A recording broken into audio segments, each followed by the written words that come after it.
Hey guys, tonight we're heading way back to ancient Lydia, where moonlight filters through a dusty workshop, and the hush of threads slipping through fingers is the loudest sound for miles. You're not in a palace, or a battlefield, or a banquet tonight. No, you're in a place where time stretches out softly, measured in the slow spin of spindles and the rhythmic thunk of a loom, where it smells faintly of sheep's wool, old cedarwood, and something almost metallic maybe. From the dye pots, you're barefoot on the packed earth floor. The walls breathe with warmth from the clay oven, and hanging above you is an intricate web of dyed yarns. Some are coiled like little snakes, some braided, some tangled and left in a defeated heap. You're clearly not the first to fight with a knot and lose. It's the middle of the night. Or maybe it's just always dim here. You brush a strand of flax from your cheek, and as you adjust your eyes, you realize this isn't just a room, it's a story, woven in silence and waiting for someone curious enough to listen. Someone like you. Now, a quick warning. You probably wouldn't last 5 minutes in this world. The chairs have no backs, the guards have no chill, and everyone's incredibly talented and very easily offended. You're going to want to be polite, and maybe humble, especially with Athena involved. So, before you get comfortable, take a moment to like the video and subscribe, but only if you genuinely enjoy what I do here, and let me know in the comments where you're listening from and what time it is for you. Just makes this little world we're building feel even cozier. Now, dim the lights, maybe turn on a fan for that soft background hum, and let's ease into tonight's journey together. You find yourself seated at the edge of a long wooden bench, half-finished tapestries folded like sleepy animals nearby. One of them depicts a goddess, tall, stern, helmeted. She's holding a spear in one hand and a spindle in the other, and if you look closely, there's a single shimmering thread winding from her fingers into the stars. That thread's going to take you somewhere. You trace it with your eyes. It curls through the air like smoke. It twists, it loops, and suddenly, you're not just in the loom house anymore. You're part of it. The walls stretch outward into open hills, the stars get brighter, and the thread draws you to a little town. A place famous for two things: its dyed fabrics, and its dangerously confident weavers. Enter Arachne. You hear her before you see her arguing with her mother, sighing dramatically, correcting someone stitching mid-sentence. She's young, sure, but her fingers move like they remember something older than she is. You wander closer, pretending to admire a nearby tunic, but really you're just trying to get a better look at her loom. It's impressive. The wood has one smooth where her hands rest. The cloth glows with color reds like pomegranate seeds, golds like melted candlelight, blue stolen straight from the ocean, and Arachne knows it. Her chin is up, her shoulders are squared, and the moment someone compliments her work, she responds with a cheerful, "Of course, it's good. Who else could make that?" Her eyes flick to a tapestry depicting Athena herself.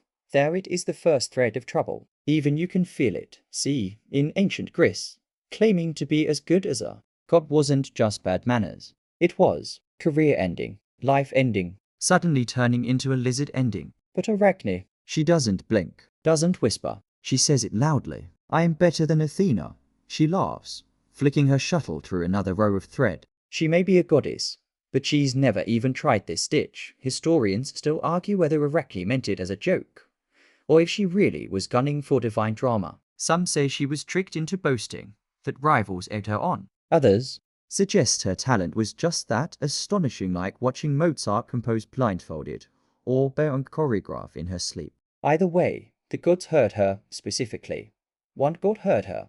Back in Olympus, think of it as Mount Olympus Spa and passive-aggressive complaint center. Athena's polishing her shield when the whisper reaches her. Some mortal girl in Lydia thinks she's better at weaving. She pauses, raises an eyebrow, doesn't smash the shield yet, just lets the idea marinate. You might expect a thunderclap, a fireball, but no, the goddess of wisdom plays it differently. She's not just any Olympian. She's strategic. She likes proof, and so the thread tugs again. Back in the loom house, you glance at Arachne. She's humming now, relaxed, oblivious. But outside, the air has shifted. A breeze that wasn't there a moment ago brushes your arm. It smells like olives and lightning. You know who's coming, but not just yet. Let Arachne have one more peaceful evening. Let the thread wind tighter. Let the loom speak first. You wait the next morning to the sound of a shuttle clacking against wood. Arachne is already at her loom, her hair tied back in a knot so severe it might qualify as a defensive weapon. Her fingers are a blur thread, tension, pull, pause, repeat so fast. It almost looks like the loom is doing it all by itself. You rub your eyes. Nope. That's all her. Lydia hums around you. The neighbors argue faintly over dye prices. Chickens scuffle in dusty courtyards. Somewhere, a pot of lentils is boiling a bit too enthusiastically. But here in Arachne's workshop, time has folded in on itself. Everything is weaving. You glance around at the half-finished tapestries piled in the corners. One shows Artemis on a hunt, arrows mid-flight. Another captures Poseidon raising a tidal wave, complete with tiny stitched ships about to be destroyed. But the newest one is a self-portrait Arachne, standing proud beside her loom, her gaze daring anyone to challenge her, including the gods. Now, back in the day, weaving wasn't just a hobby like scrapbooking or crochet circles with judgmental neighbors. It was serious business. Economic, social, even spiritual. Every thread mattered. The Greeks believed that fate itself was woven by the morai, the fates, three cranky, all-seeing ladies with really big scissors. What they stitched, you lived. So when Arachne picked up a shuttle and started claiming mastery over thread, she wasn't just being cocky, she was nudging the cosmos. Bold move. You sit quietly in the corner, pretending to examine a frayed spindle. But really, you're watching. Her hands. It's mesmerizing. You try to follow the thread's path, but it dances like it's enchanted, vanishing under other layers before it reappears in a new color, a new form. There's a tiny satyr in one corner, stuck mid-prank, a thundercloud. In another, stitched so delicately it seems to flicker. You lean closer. Is that? Oh wow. She's stitched in a cow with the face of Zeus. That's definitely not going to help her case, according to some historians. Arachne's entire neighborhood knew what she was doing. Gossip traveled fast, even without social media. Women from neighboring towns would come visit their cousins just to sneak a peek at her latest work. It was like the Bayonne Renaissance tour, except instead of a stadium, it was a dusty room with a broken stool and 3 nosy cats. One visitor leans in to whisper. She said she could beat Athena blindfolded. Arachne shrugs. I probably could. Another woman snorts. You really shouldn't say that, Arachne grins. Then she can come prove me wrong. You'd think that would be the cue for thunder to crash, a god to descend, or at least a dramatic earthquake. But no, nothing. Athena, it seems, has patience at least for now. But that night, something changes. You're drifting off near the fire, curled in a blanket that smells faintly of sheep and lavender. The workshop is quiet, except for the occasional settling creak of wood. Then, footsteps, slow, measured, heavy with something unspoken. You open your eyes. There's someone at the door, not bursting in. Just standing there. Arachne looks up from her spinning wheel, her face lit by the last embers of the fire. She doesn't scream, doesn't bow, just blinks. The woman before her looks human, old, tired, maybe a traveling crone, but her eyes are too sharp. Her hands too steady. You sit up a little. Is that? Yes. That's Athena. In disguise, Arachne dusts her hands, polite for once. Can I help you? The old woman's voice is soft but unshakable. I've heard your work rivals the gods. Arachne doesn't even hesitate. It's better. Your blanket slips a little. You suddenly feel a lot colder. The woman tilts her head. Careful, child. That kind of pride can be dangerous. Arachne crosses her arms. Is it pride if it's true? Touch. Now, here's where the myth branches. Some say Athena gave Arachne a final outer chance to back down, to show humility. Others say the goddess had already made up her mind, and this was just performance art. Historians still argue whether this encounter was a test or a trap. What we do know is that Arachne didn't flinch. She doubled down. If the goddess has a problem, she said, she can come here herself. And just like that, the disguise slips, not like pulling off a wig, more like the room holding its breath, then exhaling into something divine. The crone straightens. Her back unbends. Her face smooths into cool elegance. The firelight reflects. In her helmet, Athena has arrived, and she is not impressed. You watch Arachne's face flicker not with fear, but with something more dangerous, anticipation. She's not backing down. She's practically glowing with adrenaline. She stands tall, brushes a bit of lint of her sleeve, and says the boldest thing you've heard all day. Well, shall we have a contest? Oh no. Oh no.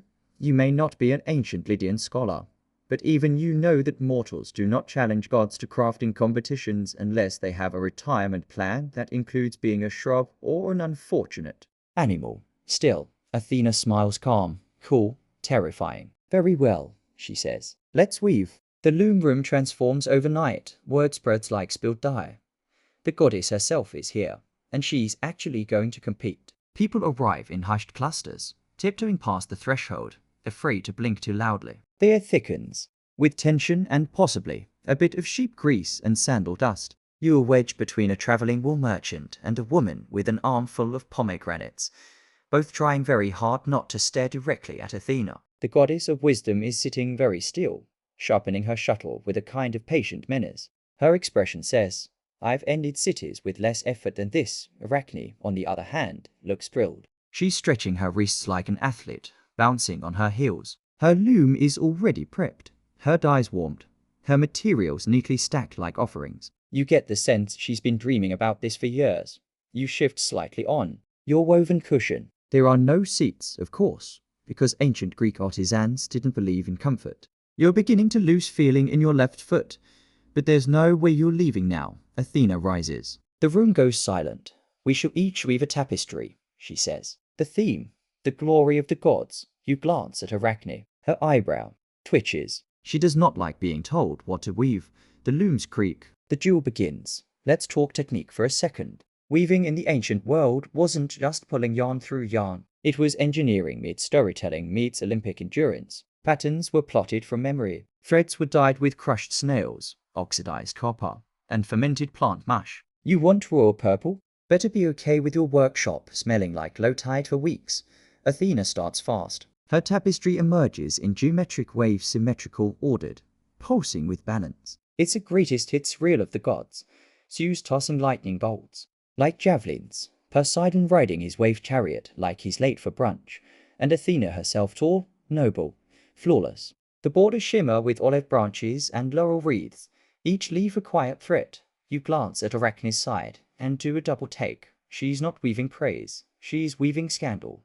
Her tapestry is a mirror, clear, vivid, and wildly disrespectful. There's Zeus, turning into a swan to seduce leader. There he is again, raining gold on Dana's lap. Over here, Poseidon's behaving very inappropriately with Medusa in a temple, and not a single priest is doing anything about it. You try not to gasp too audibly. Historians still argue whether this was bravery or pure teenage impulse control failure. Some believe Arachne meant to expose hypocrisy, to tell truth through thread. Others think she was just poking the divine bear out of spite.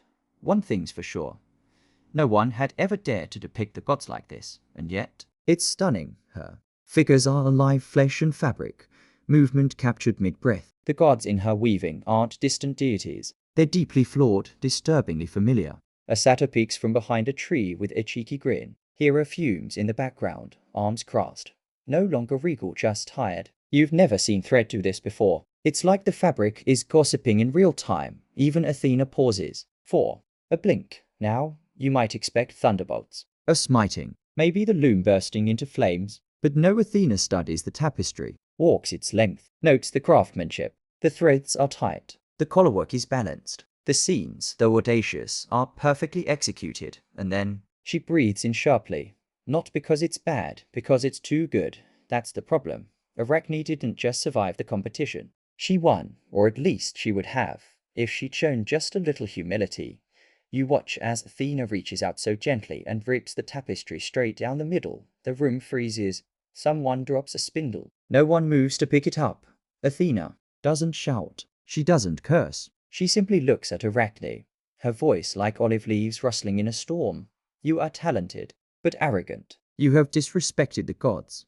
Arachne's face strains. Her fingers twitch, unsure whether to defend or surrender. And then she turns, wordless, and begins to walk away. For a second, you think it's over. That Athena will let her go. That maybe, just maybe, the goddess's wisdom will win over her pride. But it does end single quotes to dot in a flash. Athena reaches out not with her weapon, but with a thread, and everything changes. At first, it's subtle. A tug at the edge of Arachne's tunic, a whisper across her shoulder blades. Her body stiffens not from fear, not yet, but from confusion. She turns back toward Athena, blinking as if she's walked through a spiderweb. She opens her mouth, maybe to protest, maybe to say she's sorry, maybe to demand a rematch, but her voice catches. Because something's happening. Her hands, once so fast they blurred, are curling in on themselves. Her fingers bend at odd angles. They grow smaller, thinner. Hair begins to sprout along her arms. You blink hard, convinced you're imagining it, but the transformation continues. Her limbs twist. Her spine curves. Her face narrows into something. No longer human, she stumbles forward, but her legs no longer work the way they used to. She collapses to the ground, and for a moment, she's just a girl again, trembling, confused, furious. Then she shrinks and shrinks and shrinks until she's gone dot in her place. A spider, small, Brown. trembling. Her 8 legs clumsily mimic. The movements her fingers once performed so flawlessly. You stare. The room stares. Even the cats look offended. Athena says nothing at first. She gazes down at the trembling little creature with a complicated look, something between disappointment, pride, and the faintest flicker of regret. Then her voice echoes out, quiet but unbreakable.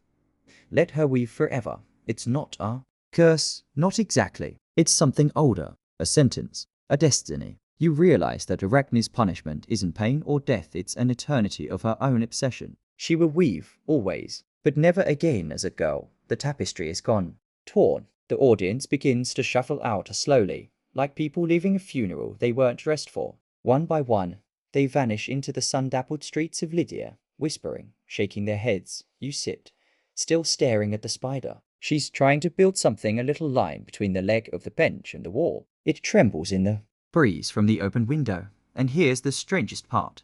It's beautiful. So delicate. So symmetrical. A thread of silk, thinner than a hair, stronger than steel. Arachne, in her new form, is already at work. Historians still argue whether Athena meant to be cruel, or whether this was her version of mercy. Some say the transformation was punishment. Others insist it was a twisted reward, a way of preserving Arachne's skill forever.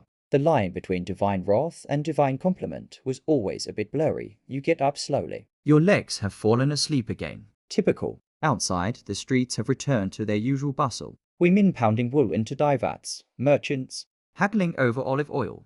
Kids chasing each other with sticks far too pointy for comfort. No one knows what just happened in that room. Not really. But already, the story is spreading. She insulted the gods, someone murmurs. She wove the truth, someone else replies. They say Athena was jealous, says another. They say Arachne asked for it. And so the myth begins to twist. Over the years, the tale changes. Some versions soften the edges. Arachne becomes a talented girl who made a mistake, and Athena kindly let her live on in another form. Other versions paint Athena as the villain, cold and vindictive, unable to handle competition. Arachne herself becomes either a cautionary tale or a quiet rebel, depending on who's doing the telling.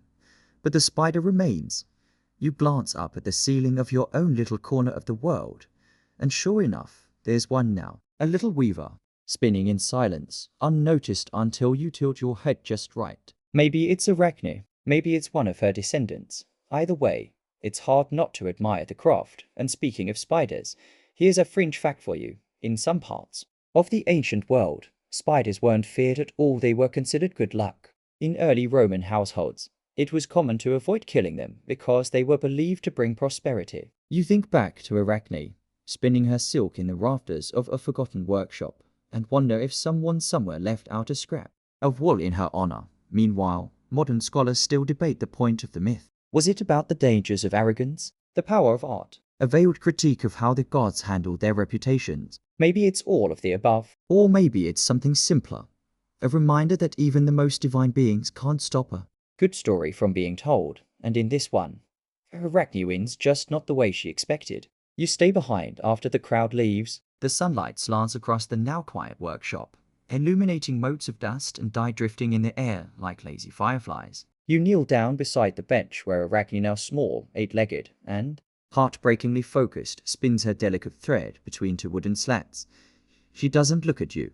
Of course she doesn't. But the rhythm of her legs, the looping dance of her silk, somehow feels familiar now, like the beat of a loom. Like a memory you didn't know you had. Athena is gone. No flash of light. No triumphant thunder. Just gone. Because when you're a goddess, you don't need to slam the door. You are the door. You linger a little longer. The transformation, sudden, irreversible, has rewoven the very air in the room. It's heavier now. Sacred. Like the hush after a prayer you didn't mean to say out loud. Outside, the day carries on. Children chase each other with noisy sandals. A woman yells something about overcooked lentils, and somewhere a goat is being extremely unhelpful. Life goes on, even when myths are unfolding behind the curtains. You finally step outside. A man selling figs eyes you. You were in there, weren't you? He asks. You nod. He leans in. What did she really do? You hesitate. Because how do you explain it? That Arachne didn't lose because she was wrong, but because she was right. Too boldly, too loudly, in front of a god with a reputation to maintain. You just shrug. She made something beautiful. He grunts. And look where that got her. But here's the thing. As you walk through the dusty marketplace, you start to notice it. Webs, little ones, spun between olive branches, bigger ones. In the corners of awnings, A lacy curtain of silk hanging from a fig tree. No one seems to be noticing them except you. the spiders work silently, expertly, not waiting for praise, not hiding either. And just like that, Arachne is everywhere. The old weavers say they began seeing spiderwebs differently after that day, not just as nuisances to sweep away, but as quiet protests. Little acts of defiance. Beautiful, haunting. Echoes of a girl who dared to say, I'm better. And what is better, really? Let's pause on that dot. In ancient Greek society, craft was often measured not just by skill, but by purpose. Weaving wasn't about art, it was about order. About rhythm. About reinforcing the social fabric, literally and figuratively. Women wove to prepare dowries, to clothe their households, to display their virtue. It was practical. Expected. Controlled. Arachne broke that pattern. She wove stories no one asked for. She stitched gossip into linen. She transformed her loom from a domestic duty into a stage, a scroll, a spotlight. She didn't just weave well, she wove why. And that, arguably, is what made her dangerous. One fringe academic theory, that Arachne's story wasn't originally about arrogance at all but about censorship. A brilliant woman made something uncomfortable, and rather than address the content, power punished the creator. Sound familiar? Of course, not everyone agrees. Some versions of the myth claim Arachne's tapestries were simply rude mocking, uncalled for, too graphic. That she should respected the rules. That even gods need boundaries. But you can't help wondering, if her work had been mediocre, would Athena have cared? You stop beside a woman selling dyed threads long, looping skeins in shades of lapis, rust, and saffron. She's humming softly, twisting the ends into neat bundles. You weave? She asks, holding out a deep violet. Thread. Not really, you say. She smiles. You start. Everyone starts eventually. You take the thread anyway. That night, you dream of looms, Of webs. of stories too vivid to stay silent. You dream of Arachne, not human, not spider, but something in between. Her voice is quiet but insistent, threading through your sleep like silk. Let them watch. I'll keep weaving anyway. You wake to the sound of rain tapping against a tiled roof, gentle, rhythmic, almost like a loom in motion. It's comforting, in the way distant thunder sometimes is, when you're inside and warm and all your socks match. You stretch, remembering the dream, the silk thread you took from the marketplace, and the web you saw perfect, suspended unapologetically there. You rise and wrap the violet thread around your wrist. It's soft but oddly strong, like it's been waiting centuries. To be worn. Outside, the city of Lydia is damp and slow this morning. Fig trees drip steadily into clay pots. A sleepy rooster forgets how to crow properly and sounds more like a confused accordion. You pass the weaver's alley again, half expecting to see Arachne's workshop still glowing with divine aftermath. But it's just a closed door now, with a faint shimmer of thread still stuck in the hinges, and just like that, it's already becoming a legend. This is what myths do. They settle quietly into everyday spaces until they're mistaken for wallpaper. But we're not done yet. Because while Arachne's transformation might be the punchline of the story, the weaving duel itself. That's the centerpiece, the showdown, that every local bard, grandmother, and teenage gossip will tell for generations. Let's zoom back in for a moment, to the looms side by side.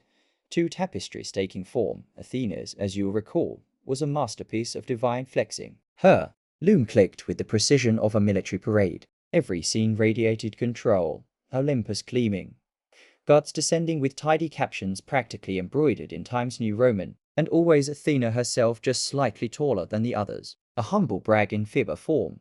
She portrayed mortal hubris too. Mortals punished for arrogance, for disobedience, for poking their human noses into divine affairs. You might call it Subtle messaging. Meanwhile, Arachne was going full tabloid. Her tapestry unspoored scene after scandalous scene. Zeus disguised as a swan, a bull, an actual shower of gold. Historians still wonder about the logistics of that one. She stitched. Apollo chasing Daphne, who turned into a tree just to get away. She included Hera's many tantrums. And in the corner, a very drunk Dionysus wearing what looked suspiciously like socks with sandals. You can almost hear the loom whispering. Receipts, quirky detail. Some ancient versions of the myth describe Arachne's tapestry as so lifelike. You could hear waves crashing in Poseidon's scenes, and smell ambrosia wafting of the threads. One account claims there was a stitched-in fly that looked so real. A guest tried to swat it. The tapestry, in other words, wasn't just accurate, it was alive. And that's what frightened Athena, not the disrespect. Not the sass. But the skill, because Arachne hadn't broken the rules, she'd mastered them. She didn't win by cheating. she won by being better. And worse, she used that brilliance to challenge the gods' narrative control. In modern terms, imagine an intern rewriting the CEO's keynote speech and making it better, funnier, and more honest. Now imagine the CEO is immortal and carries a spear. This is the delicate thread of the myth. Where does admiration end and fear begin? Athena, goddess of wisdom, should have admired Arachne's craft. Instead, she saw a threat. A reminder that even divine authority can be matched, perhaps even outshone by mortal talent.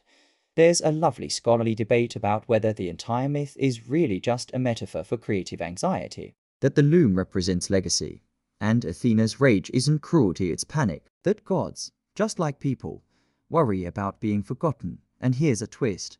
In at least one lesser-known version of the tale, after Athena transforms Arachne, she regrets it. Not just in a hand-wringing, "Oh dear, what have I done" sort of way, but with real melancholy. She watches the tiny spider spinning its silk and thread, and she whispers, almost to herself, "May your gift never fade, not a curse, a preservation." You Walk through the agora now, thinking of all the myths you know. How many women are punished for talent, for voice, for simply not staying quiet? Too many. But Arachne's story, strangely enough, isn't a total loss. She was silenced, yes, But also, not. She's still weaving everywhere, a tapestry of webs across the world. And maybe, just maybe, Athena knew that. you find yourself wandering through a narrow passage lined with uneven stones and ivy so tangled it seems to whisper secrets. There's a soft breeze carrying the scent of crushed rosemary and wet earth. Somewhere nearby, a loom thuds rhythmically. Someone Still weaving, still threading the day into fabric, as they've done for millennia. You follow the sound and find a small garden tucked behind a crumbling courtyard. A canopy of vines shades an elderly woman sitting at a warp-weighted loom. Her fingers are slow, deliberate. not Arachne fast. No, but there's wisdom in the slowness. Each pass of the shuttle is a memory, each not a name. You sit quietly on a low warp watching. She doesn't speak, doesn't need to. Her work speaks for her, just like Arachne's once did, and you begin to wonder what happened to weaving after that myth. Did people become afraid to be too good, or did the legend inspire them? Turns out, it's a little of both. In ancient Greece, weaving became even more closely tied to the idea of divine inspiration. Women were told to be modest in their craft, not to boast, not to innovate too loudly. The tale of Arachne became a whisper behind every spindle. Don't fly too close to Olympus, but ironically, it also elevated the loom. Suddenly, weaving wasn't just a chore, it was a portal. A sacred, risky, thrilling skill. And that thread of reverence and rebellion ran through every woven wall hanging, tunic, and ceremonial cloth from then on. Even Homer gives weaving special attention. In the Odyssey, Penelope doesn't fight her suitors with swords, she uses a loom. Every night, she unravels what she's woven by day, stalling for time, holding fate at bay one thread at a time. Her weaving is her resistance. Arachne would have been proud. And it didn't stop with Greece. Hop forward a few centuries. And you'll find Roman women still weaving in tribute to Minerva, the Roman version of Athena.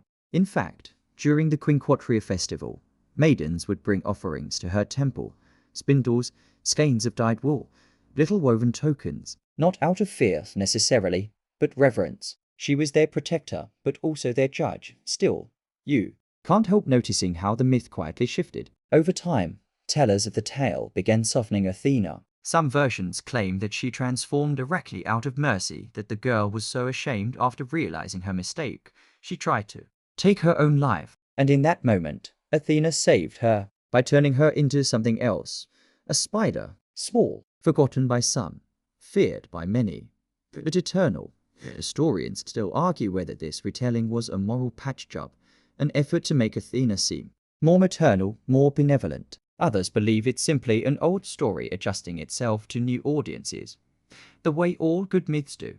After all, gods are like celebrities. The PR spin never really stops. But here's the fringe detail you probably didn't expect. In certain medieval texts, Arachne is invoked not as a cautionary figure, but as a saint of sorts. The patron of weavers, of course, but also of storytellers, those who dared to depict what others wouldn't. Her name became a whisper behind many looms, not in fear, but in quiet solidarity, and even earlier, among the Etruscans, those Pi Roman, famously cryptic artisans. Evidence suggests that spider Iconography was tied to fate, mystery, and creative cycles. It's possible, just possible, that the Greeks borrowed more than they realized. You think about that as you watch the old woman in the garden tie up the end of her pattern. She looks up at you for the first time and smiles, then points just behind you. There, in the crook of the fig tree's branches, is a web, small, symmetrical, strung with dew-like tiny pearls. Its maker crouches at the center, motionless but alive with awareness. She waits, not just for a fly, but for recognition. You offer a little nod, a silent apology, or maybe gratitude.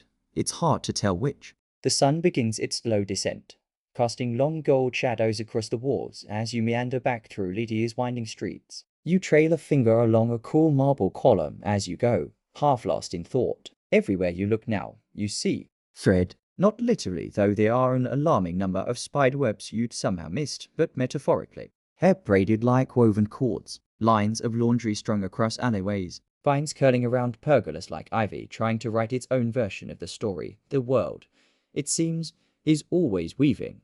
You pass a group of young girls sitting cross-legged in a courtyard, practicing embroidery. One of them is clearly not having a great time. Her thread is a knotty mess, and she's muttering something that sounds suspiciously like ancient Greek. For her older sister leans over and says, gently but firmly, "Don't pull too hard. You'll snap it." That lands oddly in your chest, because you remember the moment Arachne pulled hard, not to thread her words. Her pride, her truth. Maybe it was always going to snap. Still, you wonder, what would have happened if Athena hadn't punished her? If the contest ended with a handshake, maybe even collaboration. Arachne and Athena, the Weave Off, limited edition tunics, free with every olive oil amphora. But of course, myths don't usually end with cozy partnerships, and punishments, especially divine ones, always seem to come with transformation. The Greeks loved metamorphoses. Humans into trees, birds, rivers, even constellations. It wasn't just magical flair, it was cosmic justice with a side of narrative poetry. In fact, being turned into something forever was often the cleanest way to make a moral stick. And here's something to chew on. In Arachne's case, her punishment was her passion. She wasn't stripped of it. She was fused with it, made into a living embodiment of her craft. It's sort of like telling a pianist, you were too good, so now you are the piano. Quirky historical tidbit. There's evidence that in ancient educational circles, Arachne's story was used in rhetorical training. Students were asked to argue whether the punishment fit the crime. Was it fair? Excessive? Was Arachne asking for it, or was she simply fearless? You'd like to believe that even the most buttoned-up philosopher paused a moment and thought. But seriously, have you seen spiderwebs? Because the more you look, the more breathtaking they become. Some are spiral galaxies spun in miniature, clinging between fence posts. Others are haphazard zigzags tucked into corners, chaotic, but effective. Each one is purposeful, delicate, surprisingly strong. Modern science confirms what Arachne must have known in her bones. Spider silk is one of the strongest natural substances on Earth. Weight for weight, it's tougher than steel. Flexible, resilient, nearly invisible. The perfect material for building and for vanishing daughters. Oh, maybe the punishment wasn't just a trap. Maybe it was a legacy. Think about it. Arachne isn't forgotten. She's not a footnote. She's a fixture. Her name literally became the word for her new form. Arachne, arachnid. That's not erasure. That's linguistic immortality. Not bad for a girl with a loom and an opinion.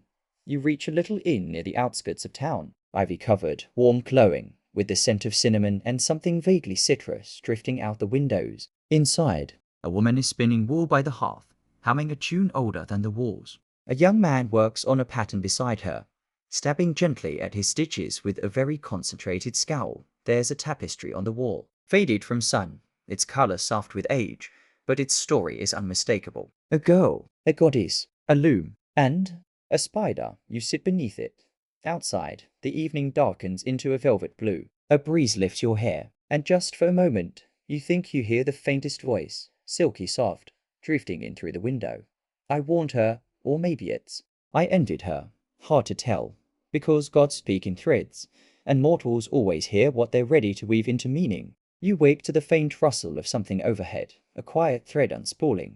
The inn is still, the kind of stillness that wraps around you like an extra blanket. Soft firelight flickers low in the hearth. Your breath forks just slightly in the cool early air, and there just above your bed dangles a single perfect web. The spider in the center looks busy, focused, maybe a little judgmental. You blink up at her, still wrapped in the soft half-dream of Arachne's story. It feels less like myth now, more like something that could happen in any room, any era if the thread was strong enough, and in this room, it is. You sit up slowly, trying not to disturb your unexpected ceiling guest, and reflect on the scene you watched unfold days ago. Athena's fury, Arachne's defiance, the warp and weft of divine ego and mortal talent. But something's been nagging at you. The moment after the transformation, you never saw Arachne again. Not directly, but her presence is everywhere now, like a whisper between stitches. a thread you can't untangle from the fabric of daily life, because this myth It stuck. In fact, it followed people right into the Middle Ages. By then, the tale of Arachne had travelled. Latinized, moralized, sanitized, retold by monks who clutched their quills a little tighter when Arachne started weaving gods behaving badly. And yet, even as they tut-tutted about her insolence, they couldn't help but admire the craftsmanship. You know the type. This is sinful and offensive and must be burned. But also, then I get a copy of the pattern. In medieval bestiaries, those gloriously illustrated natural history meets fantasy books, spiders are sometimes directly linked to Arachne. Not just as her punishment, but as her legacy. She who dared to challenge the gods now weaves without end. One entry declares, beside a drawing of what looks more like a small dog with too many legs, art, much like mythology, was a bit wobbly in the accuracy department back then. But here's where it gets interesting. The spider wasn't always seen as just a cursed creature. In some circles, it became a symbol of diligence, Of persistence. of craftsmanship. Yes, it was associated with pride, but also with patience. That duality stuck, and it even crept into the way women's work was viewed. See, in many medieval households, weaving and spinning weren't just domestic tasks, they were economic lifelines. A skilled spinner or weaver could earn money, status, even a bit of independence. Quietly, methodically, women like Arachne were shaping the economy. With thread, which makes you wonder, was the myth really a warning against pride? Or was it secretly a celebration of how powerful weaving could be? There's a fringe theory among textile historians, yes. That's a thing, and yes. They're delightful, that suggests Arachne's myth was reproposed not to scare women into humility, but to acknowledge their creative power while pretending to contain it, sort of like saying, sure, you can be great, but don't let it go to your head. Or you'll turn into a bug. You sip something warm and slightly spiced, possibly tea, possibly just very old water with optimism, and step outside into the early light. The town is still asleep. Smoke curls from chimneys, cats patrol rooftops, and over the eaves, you spot a dozen tiny webs glowing with dew, and you realize she never really stopped weaving. She just switched formats. Modern biologists have identified over 45,000 known species of spiders. They live everywhere from deserts to mountain tops, even underwater. Their webs come in astonishing varieties: orb webs, funnel webs, sheet webs, cobwebs. Each species spins its own pattern, genetically inherited but uniquely executed. Sound familiar? Each web is a signature, a tiny, silk-woven name stitched into the world. You lean against the inn's warm stone wall, watching one thread shimmer in the wind. The spider at its center holds still, balanced perfectly in the geometry of its own making, and for a moment, you swear it's watching you. not in a creepy way, more like a fellow artisan appraising your posture. Perhaps wondering if you've learned anything yet, you whisper, barely loud enough for the morning air to carry it. I think so. The spider doesn't answer, of course, but the thread quivers gently, as if in agreement. The morning stretches onward like a bolt of cloth waiting to be cut. You leave the inn behind and wander back into the countryside, following a lazy dirt path fringed with thistle and wild thyme. There's no real destination now, just a quiet curiosity and the low hum of cicadas weaving their own sonic tapestry. You pass a shepherd humming to himself, his crook resting on one shoulder.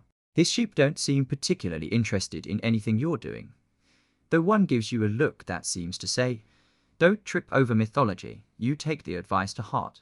Somewhere off to your left, a small stream babbles along. You follow it, meandering like a loose thread on a too old tunic, and eventually stumble on something unexpected. A cave, not the kind with treasure or dramatic lighting, just a quiet hollow in the hillside, half covered in moss. You duck inside, letting your eyes adjust. It smells of wet stone and damp earth. And hanging from the ceiling, yes, you guessed it, webs. They coat the inside like fine lace, delicately strung from stalactites to wall crevices. You move carefully, slowly, as if walking through someone else's memory, and that's when it hits you. Arachne's transformation may have been punishment, but it was also liberation. No more human constraints, no more rules of decorum or social standing. No more asking permission to speak through your art. She became the thread, the loom, the pattern, and she kept spinning. It's not hard to imagine that this cave might once have been hers, a quiet place to work uninterrupted. A place where no god could storm in uninvited and critique her stitch tension. Fringe historical tidbit. In some early versions of the myth, particularly PI of it, the ending wasn't about shame or suicide. Instead, it was simply that Athena was so impressed and so threatened that she couldn't let Arachne go unpunished. The transformation wasn't spite, it was containment. A way to keep Arachne creating, but on a much smaller, more manageable scale. Scholars still argue whether this twist was added later to soften the blow, or if it reflects a deeper cultural anxiety, the fear of female mastery, ungoverned, and in a world where women's voices were often muted, the loom was loud. Weaving wasn't just utility, it was rebellion disguised as domesticity. You brush your hand across the rough cave wall, fingers catching on a sticky strand. Sorry, Arachne, you. Back out gently. Outside, the sun has climbed higher. The air buzzes with summer heat and possibility. And as you continue down the path, you start noticing how many metaphors we use that involve thread. Hanging by a thread, the thread of a conversation, spinning a tale, unraveling a mystery. We don't even realize it, but Arachne's legacy is in our language, in our stories, in our very sense of how narratives function. Even today, we praise authors for weaving complex plots or interlacing timelines. We admire how seamlessly an argument is threaded together, and every time a screenwriter creates a character who's tangled in her own web, somewhere in the back of our cultural consciousness. Arachne smiles. You pause beneath a fig tree and sit in its dappled shade. The fruit is ripening, sweet, sticky, ready to stain your fingers purple. There's a web in the branches above, this one built like a lazy spiral. More suggestion than symmetry. Still beautiful, still strong, and it occurs to you, maybe the point wasn't about punishment at all, maybe it was about endurance. Arachne lost her form, but not her fire. She kept creating quietly, persistently long after the gods moved on, and in doing so, she outlived them. People don't pray to Athena anymore, but they still watch the spider weave. The fig tree shade grows softer as afternoon tilts into something warmer, sleepier. You stretch your legs beneath the branches and let the sweet hum of insects lull you into that strange between state, not quite napping, not quite awake. Somewhere distant, a donkey brays in outrage at a situation that surely isn't your business, and yet your thoughts drift back to the loom. You picture Arachne again, not the spider, but the girl. Young, fierce, fingers moving faster than thought. You imagine her standing in a sun-drenched room in Colophon, surrounded by dye pots and half-finished tunics. The walls hung with stories told not in words, but in warp and weft. What do you think she would have made of all this? The cave, the metaphors, the debate centuries after she disappeared into a whisper of silk. She probably would have rolled her eyes and said, "Just look at the stitches, and that's fair, because for all its drama, The myth is also about the work, the process, the joy, The fury of creation. the stubborn refusal to do anything half-hearted, the artist's quiet war against the limitations of the loom and the world. You stand, brush off your tunic, and wander down the slope into a village you haven't seen before. This one is smaller, dustier, but full of life. Children run with Slingshots, elders nap under grapevine trellises. and everywhere, the quiet clack of looms. Turns out, you've stumbled into a town known for its textiles, Not famed, not on any maps, but known locally. the kind of place traders seek out by word of mouth. You peek through a doorway and find A woman working on an upright loom, foot tapping rhythmically, shuttle flying like a tiny sparrow. She looks up, smiles, and gestures you in.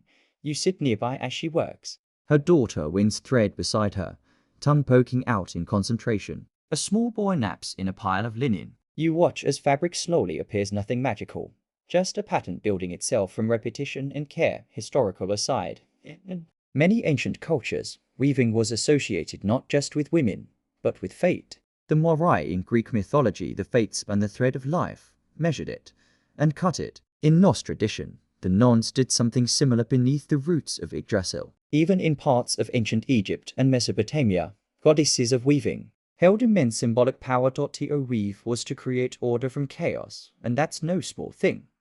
You think of how stories are woven the same way. A thread begins, wins its way through conflict, catches on a few knots, and if you're lucky emerges as something whole. Fringe tidbit of the day. Some early spinning tools were designed to whistle softly as they turned, not just decorative, practical.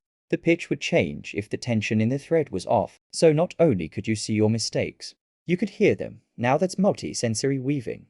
The woman by the loom hums something under her breath. Her daughter joins in. It's not a lullaby, it's older. A working song. The kind that carries rhythm through generations. You don't recognize the words, but you know the feeling. Time slowing down, the world narrowing to just this thread, this knot, this pass of the shuttle. Athena would have approved. Or maybe she would have watched, arms crossed, pretending not to be impressed, because Despite everything, she was the goddess of craft, and here's where the story gets delightfully tangled. Some scholars argue that Athena didn't curse Arachne out of anger, but out of grief. grief that the mortal had surpassed her, grief that she would no longer be the best, grief that in a world run by gods, a girl could claim excellence without permission. That interpretation doesn't make the punishment gentler, but it does make it more human. Outside, the sun dips low. You thank the weavers, slip back into the street, and find a bench by a fountain shaped like a lion yawning. There's a web stretched between its marble paws. You sit quietly and watch the wind catch it. It sways, holds, dances, a glimmer of resilience, and in that moment, you're not sure where the myth ends and the world begins. You rise from the bench with the soft groan of someone who's sat too long under a spell, not a magical one. Just the kind that wraps around you when time slows and threads loop endlessly. As the sun melts into the horizon, the village begins to shift. Shopkeepers stack baskets. Dogs bark at nothing in particular. Lamps are lit, one by one, casting puddles of amber light in doorways and alleyways. You wander through this fading golden hour, trailing your fingers along rough stone walls, and notice something peculiar. More webs. Not just in corners, but integrated into things. A spider has made a home in a door hinge. Another has claimed a cracked amphora near a well. You find one glistening inside a broken lyre. It's not just decoration. It's occupation, and it clicks. This is Arachne's world now. Not just caves and fables. Every forgotten place, every quiet nook. She's there. Still working. But perhaps the greatest twist is this. Her transformation was never really an end. It was an evolution. You pass a mosaic half buried in dust. Most of the image has worn away, but the surviving corner shows a woman holding thread. Not Athena, not the fates, just a woman, possibly mortal, possibly not, poised in mid-spin. There's no inscription. No one left to say who she was, but you know, and it leads you to an odd thought. What if the gods didn't win? Sure, they punished Arachne, changed her shape, shrank her stature, but they couldn't stop the weaving, couldn't stop the stories, couldn't stop her from threading herself into the walls of the world. She's in lullabies and fairy tales, in cobwebs draped over forgotten books, in every quiet room where someone sits down, sighs, and begins to create out of thread, or paint, or pixels. Mainstream historical fact here, during the Renaissance, Arachne's tale was revived not as caution, but as celebration. Artists painted her mid-transformation. Writers praised her skill, even while side-eyeing her defiance. She became muse and martyr, a complicated icon in a time full of complicated rules.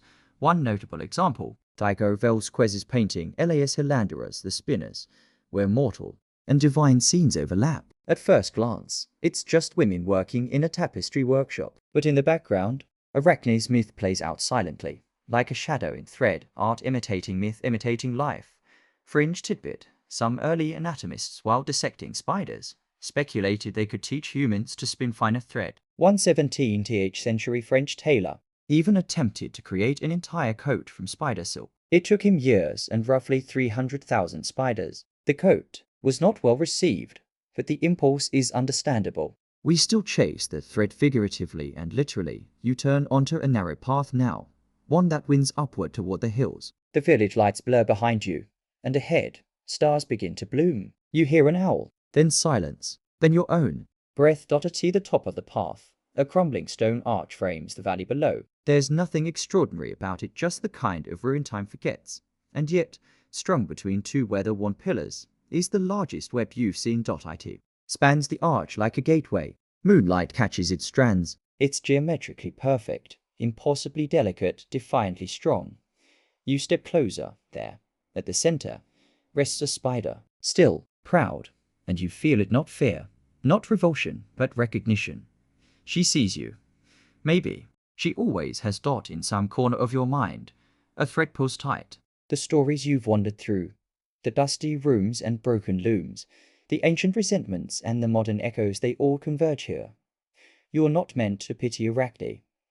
You're meant to remember her. To understand that sometimes the most powerful legacy is not the one shouted from marble halls, but the one spun silently, defiantly, in forgotten corners. You linger a moment longer, then pass beneath the arch, careful not to touch the silk. As you do, a breeze stirs, and the web shivers but holds. Of course it does. The breeze that nudged the web follows you now, slipping down the hillside like a curious cat. It winds around your ankles and tugs gently at your sleeves, as if encouraging you onward. The moon is higher now, bright and full, casting silvery shadows across the path. You walk slowly, wrapped in the hush of night, thoughts trailing behind you like loose threads. There's no real plan anymore, and that feels oddly perfect. You're meandering, just like the myth itself, one strand folding into the next, loops upon loops, no clear beginning or end. You find yourself thinking again about Athena. It's tempting to paint her as the villain here, the divine bully who couldn't handle a bit of mortal talent. But gods, like people, are really that simple. Athena wasn't a petty goddess by most accounts. She was wise, strategic, a protector of cities and civilizations. So why did she snap? Maybe it wasn't about ego. Maybe it was about fear. Because Arachne didn't just claim skill, she told the truth. Her tapestry, remember, showed the gods behaving badly. Not just once, but over and over. Zeus disguised as a swan. Poseidon chasing nymphs. Apollo seducing, abandoning. These weren't flattering stories, and woven in vivid, undeniable color, mainstream historical detail. In ancient Greek society, hubris wasn't just arrogance, it was a social crime. To overstep your bounds, especially as a mortal, especially as a woman, was to risk divine punishment. Art wasn't supposed to challenge power, it was supposed to honor it. So Arachne's real sin wasn't her talent. It was her honesty, and that, you suspect, is what made Athena furious. Not just the skill, but the mirror it held up. You step off the path briefly, drawn toward the sound of running water. A narrow stream winds between low rocks, its surface catching moonlight like scattered coins. You crouch beside it, trailing, your fingers in the cold current. Something glimmers beneath the surface. No, not treasure, just a tangle of reeds, swaying like underwater thread. Fringe tidbit. In some medieval retellings of the myth, Arachne doesn't just become a spider. She becomes every weaver's ancestor, the source of all spinning knowledge. A quiet nod to the idea that forbidden truths, once unleashed, spread far and wide regardless of who tried to suppress them. Scholars still argue whether this version was meant as rehabilitation or reinforcement. Was Arachne being honored, or just neatly boxed into mythology where she couldn't cause further trouble? You dry your hands and rise, farther down the hill. Lights flicker through the trees. Another village. a temple? You're not sure. But your steps follow the pull of narrative now. guided by something deeper than logic, and again, your mind spins the thread back to the loom. Weaving, you realize, is about tension, too loose, and the fabric falls apart. Too tight, and it buckles, warps. You have to balance pull and give, Strength and softness. patience and urgency. It's not unlike life, or myth, or memory. You think of all the unnamed women who must be master weavers, all the daughters, Taught to thread and tie, to dye with onion skins or pomegranate, to embroider stories no one outside their home would ever see. Their tapestries are long gone eaten by moths, crumbled to dust, but you imagine them anyway. Bright scenes on dark linen, A rooster in profile. a sailing ship, maybe even a goddess or two, depicted with just a hint too much realism, and that, perhaps, is Arachne's true legacy. Not just the defiance, but the technique, the audacity to believe that what you see, what you experience, is worth weaving. You reach the edge of a small clearing. Fireflies blink between olive trees. You pause, letting the hush settle around you. Somewhere nearby, an old loom creaks, maybe real, maybe memory. You listen to its rhythm, steady as breath. Tap, tap, pull. Your thoughts quiet, and slowly, with no ceremony, you begin to feel the tug of sleep, like a strand winding gently onto a spindle, pulled not by force, but by rhythm, a soft invitation to rest. Sleep brushes at the corners of your mind like a kitten's paw, soft, insistent, not quite ready to let you drift fully, but clearly hinting that you should. And still, you walk, a little slower now, Your limbs looser, your breathing shallower, matching the quiet pulse of the night. Ahead, the clearing opens into a flat plateau, and there, nestled among crumbling stones and wild thyme, you find a curious sight.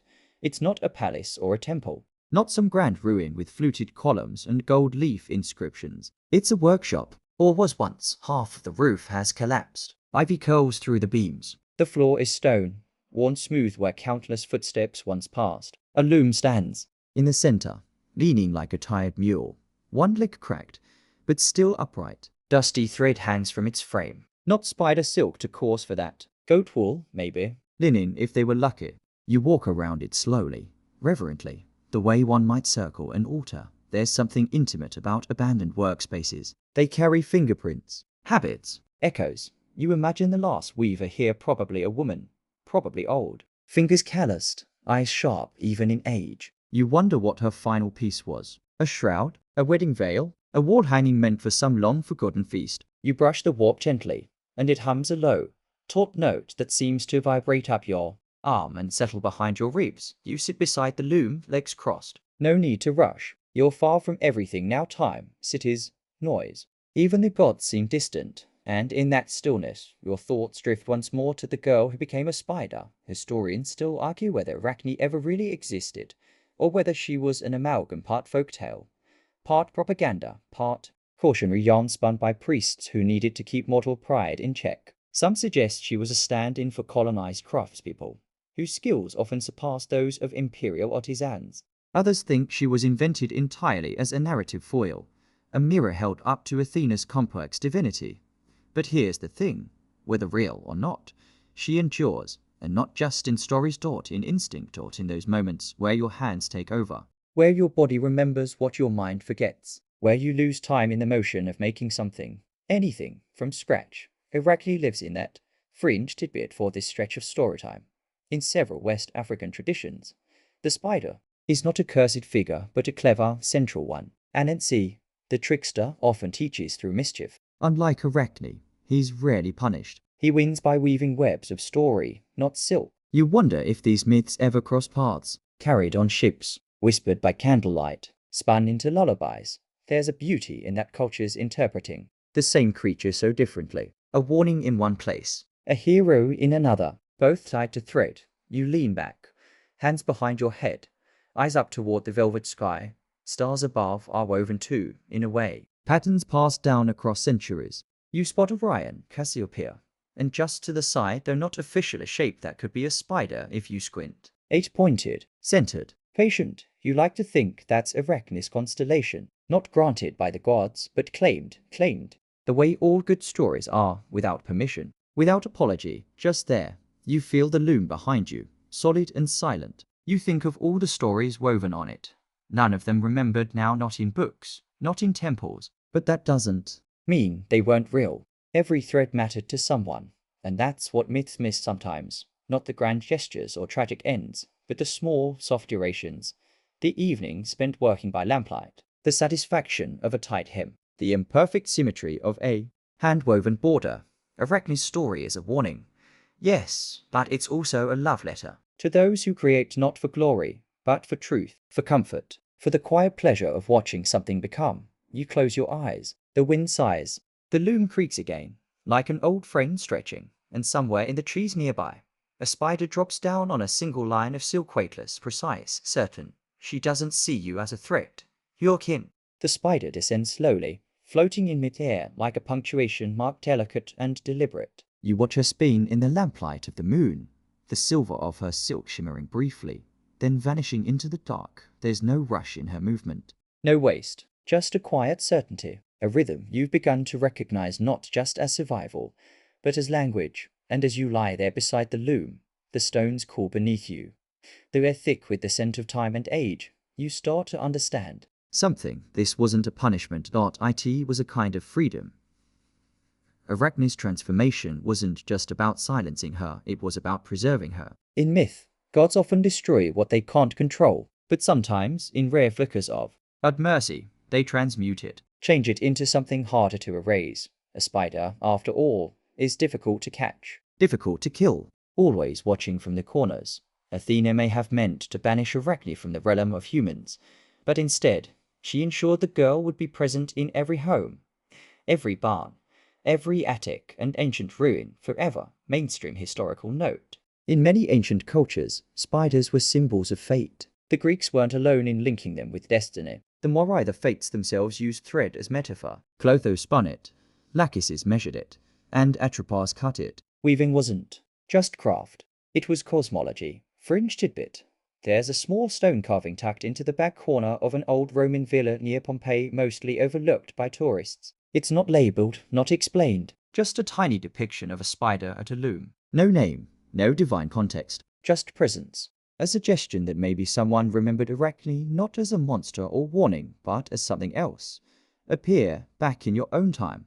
People still don't agree on what her story means. Some scholars argue it's feminist literature before feminism had a name. Others insist it's simply mythic caution about the danger of pride, the limits of mortals. But you, lying here, wrapped in the hush of midnight and the quiet song of thread in your ears, you think it's both, and neither. Arachne's story, like her web, isn't meant to be interpreted in straight lines. It loops, it folds, it crosses itself, and doubles back. You glance up once more at the stars, the same stars she might have seen once, long before the gods changed her. Before the thread twisted into silk, before looms fell silent, and just before you finally begin to drift off. You wonder how many other stories were spun and lost, how many tapestries burned or rotted, how many truths vanished into dirt and time, waiting for anyone to stumble upon their loose ends.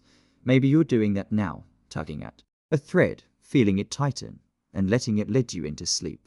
Wind down 1HOURS, your breathing slows. The air is softer now, warmer. The wind has quieted.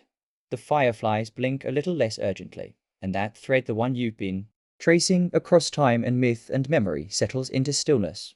You are no longer walking.